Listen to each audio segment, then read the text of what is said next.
jovens, profa Deise Lima na área para mais um, ó o sol passando aí, Resumex com vocês. E o nosso Resumex é da aula de número 41 da unidade o quê? 3, onde nós começamos a falar de estática dos sólidos. Bom, nós vimos que a palavra estática remete ao quê? Ao repouso. Então, estática é aquele corpo que está em repouso, tá certo? O que me garante o repouso, pessoal, nos corpos? É o que? A somatória da força resultante que está atuando naquele corpo ser o quê?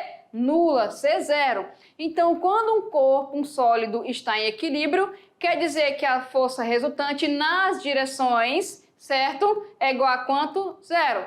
Tanto na direção horizontal, quanto na direção vertical, certo? Quanto é que vai ser essa força resultante? Vai ser o quê? Zero, ok? Se em uma das componentes, né, vamos dizer assim, o x ou y, que é vertical ou horizontal, não tiver o equilíbrio, aí a gente entra na segunda lei, que essa força resultante é massa vezes aceleração, tá? Mas na estática dos sólidos é o estudo da força para manter o corpo em equilíbrio em todas as suas direções. Belezinha? Então vamos lá para o quadro relembrar?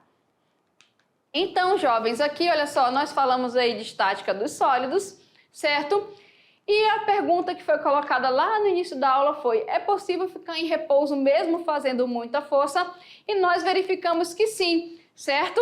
Portanto, que essas forças aqui, elas estejam em equilíbrio. Então, se você tem aqui um ginasta, olha só, ele está exatamente nessa posição aqui, isso indica que o peso dele está equilibrado com essas forças de tração na corda aqui, ó. Então, a gente tem uma força de tração aqui, a gente tem a outra força de tração bem aqui, certo? Está equilibrado aqui com a força o quê? Peso. Logo, a resultante aqui é o quê? P, certo? Vetorialmente falando aqui, a nossa resultante, deixa eu pegar aqui, ó. Nós vimos que, se eu for pegar a somatória das forças, certo? Vai ter que dar quanto aqui? Zero. Se eu for querer calcular um número, pessoal, o que me acontece? Calculando o número aí, eu vou ter que pegar as forças que estão na mesma direção aqui, ó, P e as forças de tração, certo? Esse aqui está no sentido para baixo, essas duas estão no sentido para cima. Ou seja, isso vai me indicar o quê? Que T1 mais T2 menos o peso vai ser igual a quanto? Zero, tá certo? Logo, lembrando que a força resultante é igual a zero, isso me indica o que então? Que esse cara aqui é igual à força o quê? Resultante. Deixa eu colocar aqui, deixa eu apagar. Pronto, olha aí, ó. Ok? E força resultante, como nós vimos, é igual a zero. Fechado? Bom, lembrando que nós falamos da primeira lei de Newton. Para que aconteça o equilíbrio no corpo, como eu falei para vocês, que é o equilíbrio estático, que é o repouso, a somatória das forças tem que estar o quê? Zero, ou seja, é necessário que a resultante das forças que atuam sobre ele seja nula. Belezinha? Isso em todas as direções. Tá aí a nossa força resultante, ok? E nós falamos também, pessoal, começamos a falar de centro de massa, que a gente vai abordar mais em outras aulas aí. E é como se toda a massa da barra estivesse aqui, ó, no caso, concentrada em um único ponto e todas as forças que atuam em cada partícula da barra também estivessem aplicadas nesse ponto. Então, aí a gente está falando de, justamente, de centro de massa, né, de equilíbrio. Belezinha, pessoal? Fechado? Vem aqui comigo, ó. Vou deixar aí vocês resolvendo as atividades e daqui a pouco a gente volta. Até mais.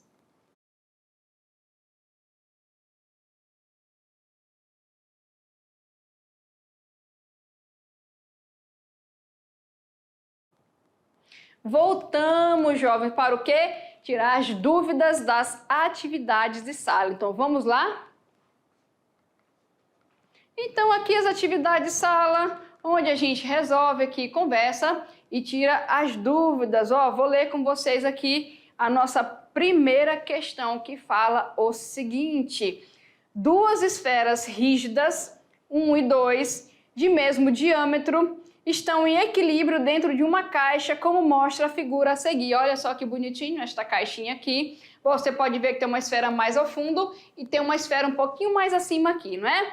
Pessoal, considerando nulo o atrito entre todas as superfícies, assinale o diagrama que representa corretamente o que? As forças de contato que agem sobre a esfera 2 nos pontos A, B e C. Então, a gente pegou como referência a esfera 2, como vocês podem aí observar. O ponto C está no fundo, o ponto B está na lateral, belezinha? E o ponto A é justamente o ponto de contato entre a esfera 1 e 2. E nós queremos saber, jovens, quais são essas forças. O que vai acontecer? Ó, vamos lá para o quadro para desenhar que vai ficar melhor, tá bom? Então, eu quero saber aí, gente, o contato, tá bom? O contato, gente, ele vai se dar na mesma direção de atuação desses pontos aí. Então, aqui o que vai acontecer? Ó, a gente tem aqui os diagramas, certos exemplos. E aqui, pessoal, não tem mistério. O que você vai fazer? Você vai aplicar a força exatamente na direção que está o ponto. O ponto C, ele está no fundo, tá bom? O ponto B está na lateral, tá? Então, aqui, ó, e o ponto A está na diagonal, que é o ponto de contato entre a esfera 1 e 2. Então, em a esfera 1 é aplicada uma força oblíqua, que a gente pode ver, que é onde está a direção de contato, tá certo? Então, tá aqui, ó. Lembrando, gente, que eu quero sobre a esfera 2. Logo, aqui, pela ação e reação, o que vai acontecer? Deixa eu pegar a caneta, ó. A esfera 2 aplica na esfera 1, a esfera 1 aplica na 2. Como eu quero somente em cima da esfera 2, eu não vou pegar a que está na esfera 1, somente a que está na esfera 2. Entendido? Agora a gente vai fazer a mesma coisa para os outros aqui, ó. Em B, o que acontece? Em B, a gente está aplicando aonde? Na parede, não é isso? Em B, então vai ser aplicado na parede. Ou seja, a bola 2 aplica uma força na parede, a parede aplica o quê? Na esfera 2. Como eu quero somente na esfera 2, eu vou ficar somente com a força que é aplicada na esfera 2. Então, em B, a parede da direita aplica uma força horizontal e para a esquerda, certo? Por que isso? Porque a esfera 2 aplica uma força horizontal para a direita na parede, a parede aplica na esfera 2. Então, tá aqui, ó. E eu vou ficar somente com a direção em cima da esfera 2, que eu só quero somente em cima dela. Em C, gente, vai ser a mesma coisa. Em C, o fundo aplica uma força vertical e para cima, então a esfera 2, em reação, né, vai aplicar uma força o quê? Também vertical e para baixo, tá? E eu vou ficar somente com o que está sendo aplicado em cima da esfera, que é, aqui no caso, o fundo aplica na esfera, a parede aplica na esfera e a esfera 1 aplica na 2. Por quê? Porque a 2 também ela aplica ponto em todas as direções aqui. Logo, aqui nós vamos ficar o quê? Bonitinho com a letra A de acerto. Fechado, pessoal? Beleza?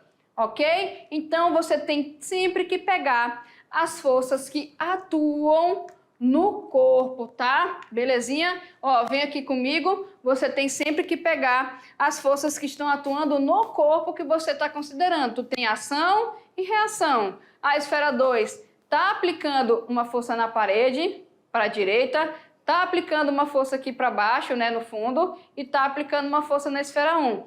As outras, a gente tem o que? A reação. A parede aplica na esfera, aqui a parede do fundo aplica na esfera e a outra esfera aplica na esfera. É muita esfera, né, gente? Então, aqui você vai pegar somente a que está em cima do que ele está pedindo e a gente fica com a letra A, tá mais bonitinha aí, beleza?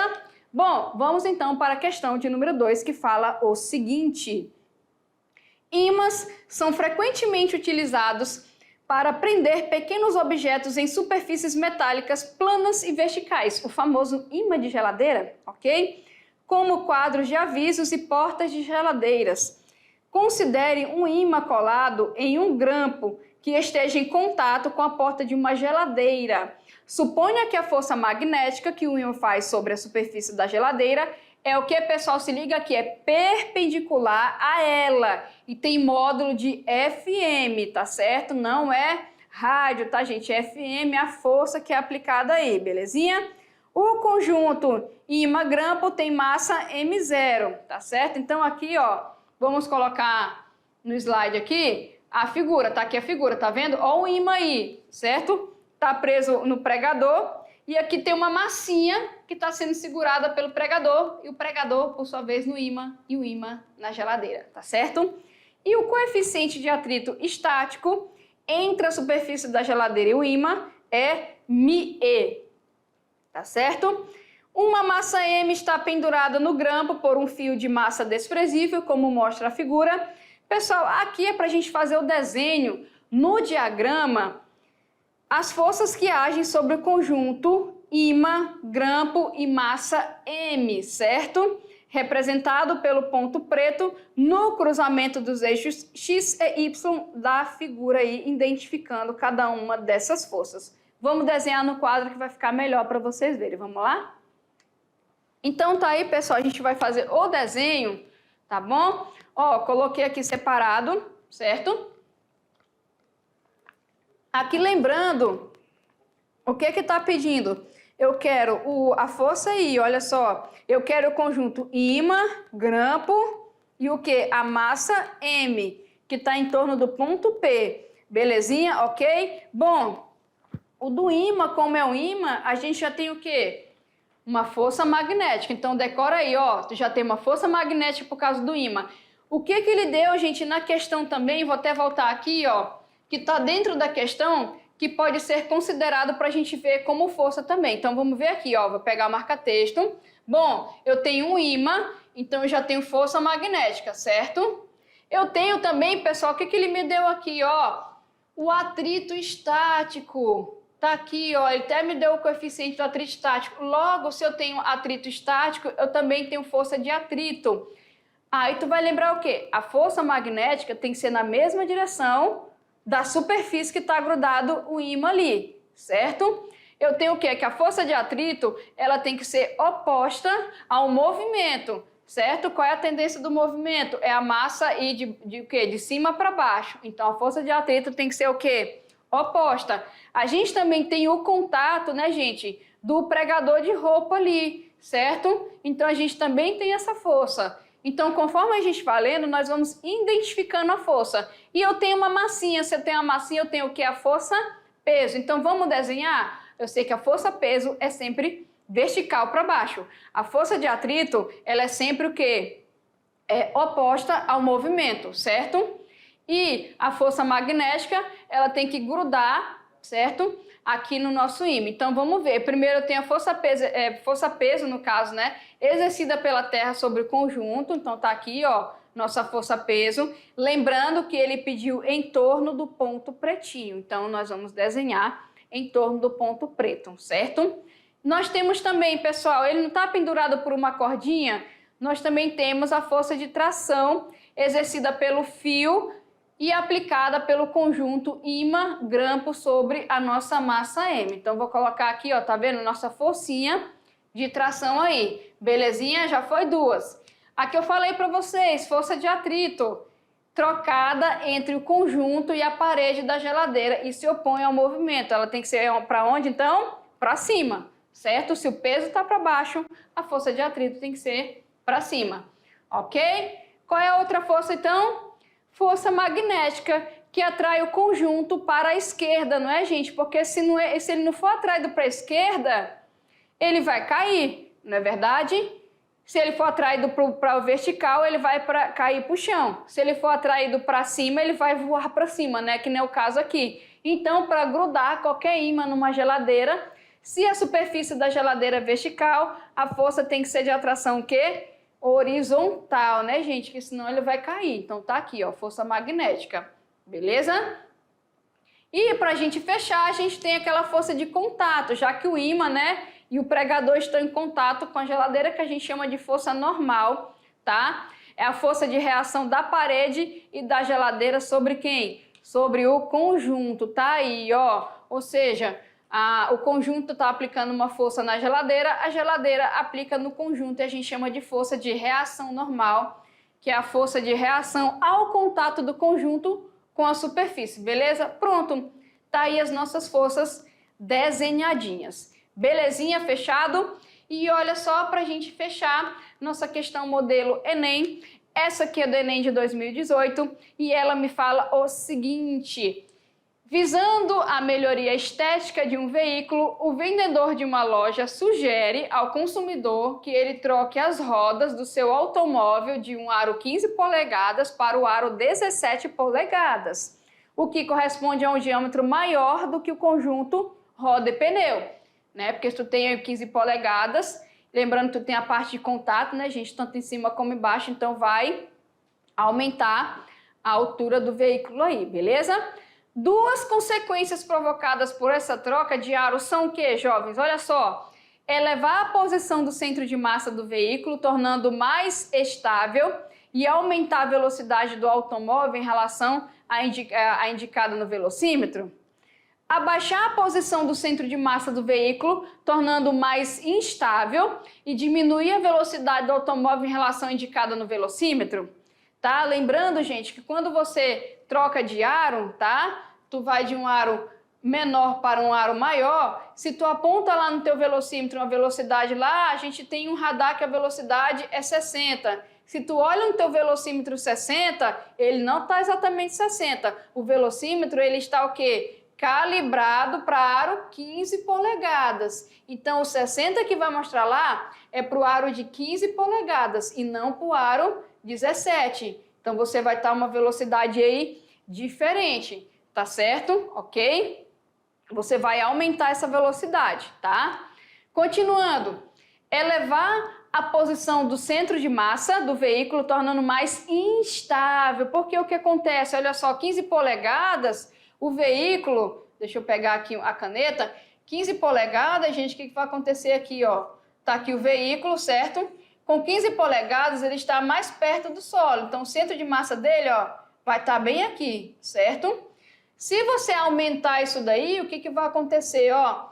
Se tu aumentar esse aro aí, tu vai, ó, em relação ao chão, tu vai ter que aumentar o centro de massa. É por isso que o pessoal que troca, às vezes, a polegada aí das rodas, se sente o carro mais instável, né? Porque tu tá modificando, tu tá elevando o centro de massa aí, certo? Se tu eleva esse centro de massa, tu vai ficar mais estável. E com isso também, lembrando aqui o negócio da velocidade, tu vai aumentar essa velocidade, belezinha? Porque a velocidade, lembram lá no movimento circular, ela é 2πr, né? Ela é 2πr, tá? Sobre o período. Ou seja, se tu aumentar o raio, tu aumenta a velocidade. Então, tu pensa que tu tá passando a 60, mas isso era o velocímetro calibrado para 15 polegadas. Com 17, tu tá passando a mais. Aí você pode ser multado. Além disso, tu tá elevando aí teu centro de massa, tá certo? Então, aqui a gente fica, ó, com a letra C, tá bom? Então, tu eleva a posição do centro de massa nesse caso, tá? Tu torna o veículo mais instável, né? De certa forma, mais vento vai passar por debaixo do veículo também, dependendo da velocidade, né? Já que tu modificou o teu centro de massa aí, ele vai ficar mais estável e tu vai estar aumentando a velocidade indicada aí no velocímetro, né, pessoal? Por causa que a velocidade, nós vimos aqui, ó, deixa eu colocar aqui, que ela é proporcional ao raio, né? Se tu aumenta aí a polegada, tu aumenta o raio, então tu vai aumentar a velocidade, belezinha? Então tá aqui abaixar a posição do centro não entra, certo? Elevar aqui entra, mas diminuir a velocidade não entra. Belezinha, jovens, fechado, é por isso que, né, não é sempre que dá para você trocar aí as polegadas, ok, da roda, principalmente quem pega muita estrada, né, carro pequeno, principalmente aí se você trocar de uma maneira significativa, você pode perder a estabilidade do carro. Belezinha, jovens, fechado? Bom, e depois eu volto com mais conteúdo de física para vocês. Tchau, tchau!